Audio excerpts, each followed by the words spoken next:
Watazamaji wa Wasafi Media, leo kwa mara nyingine tena tumefika hapa nyumbani kwa marehemu mbunge wa jimbo la Peramiho mkoani Ruvuma, Mheshimiwa Jenista Mhagama, ambaye sasa amelala usingizi wa umauti.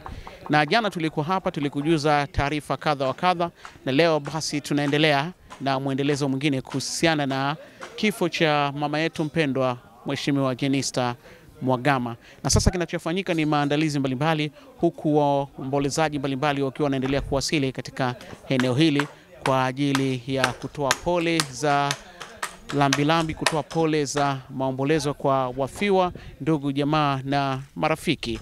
Lakini kwa ratiba ambayo kwa uchache tunaeleza kwamba mwili wa marehemu Mheshimiwa Jenista Mhagama utawasili hapa nyumbani kwake majira ya saa 11 jioni, ambapo pia watu watapata fursa mbalimbali ya kuhakikisha kwamba wanapata nafasi ya kufanya ibada fupi kwa ajili ya kuaga vitu kama hivyo. Kwa hiyo sasa kinachofanyika sasa hivi ni kuendelea kukuupdate kuhusiana na ratiba mbalimbali ambazo zinahusu msiba huu wa mpendwa wetu mama yetu Jenista Mhagama. Mimi ni askari wa On Air Carlos Ngonya, endelea kutufuatilia kwa ukubwa zaidi kwa sababu tuna mengi zaidi ya kukujuza.